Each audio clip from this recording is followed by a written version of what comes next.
2012년 3월 24일 탑10입니다. 10위는 유재석입니다. 유재석이 생방송 도중 민망한 사고를 당했습니다. 지난 22일 생중계된 카카오TV 예능 프로그램 플레이유에서는 유재석이 100분 안에 본인 차를 타고 퇴근하라 라는 미션을 수행하는 모습이 그려졌습니다. 유재석은 미션 수행 도중 주차되어 있는 차들 속에서 한 승합차의 문을 열다가 신체의 중요 부위가 문에 끼는 사고를 당했습니다. 유재석은 당황하면서 소리를 질렀고 이내 생방송을 보고 있던 시청자들에게 걱정하지 말길 바란다 라며 이건 제 잘못이다. 지금 너무 당황했다고 이야기했습니다. 이어 아무리 제가 희극인이지만 이런 상황은 전혀 예상하지 못했다 라며 허리 좀 두드려도 되겠나 라고 고통스러워하는 모습을 보였습니다. 마침 멀리서 앰뷸런스 사이렌 소리가 들렸고 유재석은 앰뷸런스가 저 때문에 온 게 아니다 라고 말하며 웃음을 자아냈습니다. 9위는 회동 합당 논의입니다. 이준석 국민의힘 대표와 안철수 국민의당 대표가 24일 회동을 가지고 합당에 의해 논의합니다. 양당 대표가 톱다운 방식을 택한 만큼 합당 논의가 급 물살을 탈지 주목이 되고 있습니다. 이날 양당에 따르면 이 대표와 안 대표는 오후 4시 통이동 대통령직 인수위원회 사무실에서 만납니다. 홍철호 국민의힘 전략기획 부총장과 최현숙 국민의당 사무총장이 배석하는데요. 만남을 먼저 제안한 이 대표가 인수위원장직을 수행하고 있는 안 대표의 사무실을 찾아가는 형식을 띠는 만큼 합당 논의가 한층 속도감 있게 전달될 것이라는 전망이 나왔습니다.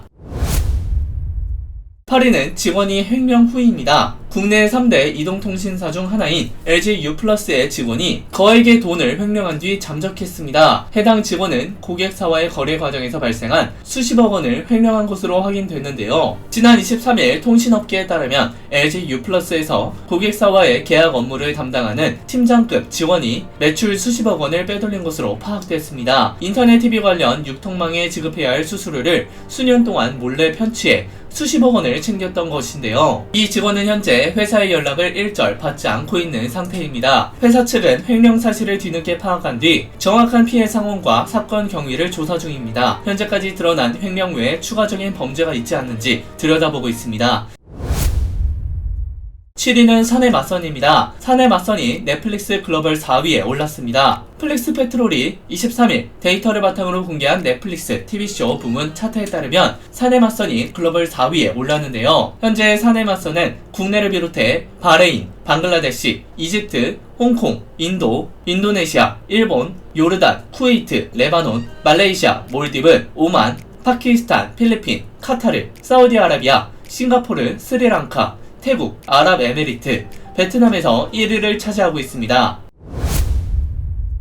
6위는 일부 공매도는 금지입니다. 러시아가 24일부터 주식시장 거래를 일부 재개한다고 밝혔는데요. 러시아 중앙은행은 러시아 국영은행 스베르방크와 VTB 국영가스회사 가스프롬을 포함한 33개 종목의 거래를 재개한다고 발표했는데요. 거래 시간은 현재 시간으로 오전 9시 50분부터 오후 2시까지이며 공매도는 금지되고 해당 주식을 보유한 외국인의 거래도 여전히 제한됩니다. 러시아 당국은 우크라이나 침공 이후 서방의 제재가 가해지자 주가 폭락을 막기 위해 지난달 25일을 마지막으로 주식 거래를 중지했는데요. 이는 러시아 근래 역사상 최장기간 시장 폐쇄라고 블룸버그 통신은 전했습니다.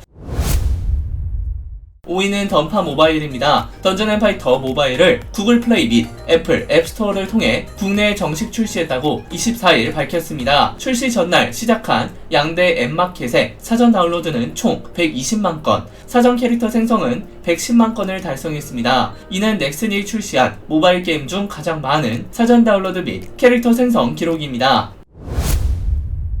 4위는 박근혜 전 대통령 퇴원입니다. 박근혜 전 대통령은 24일 국민 여러분께 5년 만에 인사를 드리게 됐다라고 말했습니다. 박 전 대통령은 이날 오전 8시 32분 서울 1원동 삼성서울병원에서 퇴원하면서 현재 건강 상태를 묻는 취재진의 질문에 많이 회복됐다며 이같이 밝혔습니다. 박 전 대통령은 많이 염려를 해주셔서 건강이 많이 회복됐다고 언급했는데요. 이어 지난 4개월 동안 헌신적으로 치료에 임해주신 삼성병원의 의료진 그리고 관계자 여러분께 감사의 말씀을 드리고 싶다고 말했습니다. 앞으로의 계획 등에 이어진 질문에는 답하지 않았습니다.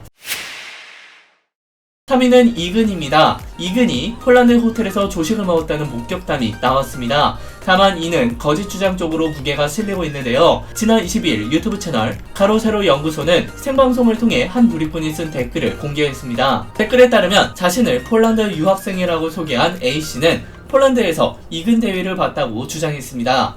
그는 제가 있는 곳은 아주 안전하고 총소리 한 번 안 나는 치안 좋은 곳이라며 이근 대위와 찍은 사진도 있고 지금 같은 호텔에서 묵고 있다. 여기엔 우크라이나 사람들도 많이 있다 라고 설명했습니다. 2위는 백신 접종 사전 예약 접종은입니다. 24일부터 만 5세부터 11세 소아를 대상으로 한 코로나19 백신 접종 예약이 시작됩니다. 정부는 코로나19 감염 시 중증 악화 위험이 높은 고위험군 소아는 적극적으로 접종을 받아달라고 권고했으며 일반 소아에 대해서는 보호자가 자율적으로 접종 여부를 판단하도록 했습니다. 24일 코로나19 예방접종 대응 추진단에 따르면 이날부터 사전 예약 누리집에서 만 5세부터 11세 소아를 위한 접종 예약이 진행됩니다. 1위는 집무실 이전 용산입니다. 윤석열 대통령 당선인이 집무실을 국방부 청사로 이전하겠다고 밝힌 것과 관련해 국민의 절반 이상이 이전에 반대한다는 여론조사 결과가 지난 23일 나왔습니다. 리얼미터가 미디어 헤럴드 의뢰로 지난 22일 전국 성인 남녀 500명을 대상으로 실시한 조사에서 윤석열 대통령 당선인이 대통령 집무실을 용산 국방부 청사로 이전하겠다고 밝힌 것에 대한 의견을 묻는 말에 44.6%는 찬성, 53.7%는 반대한다는 의견을 표시했습니다.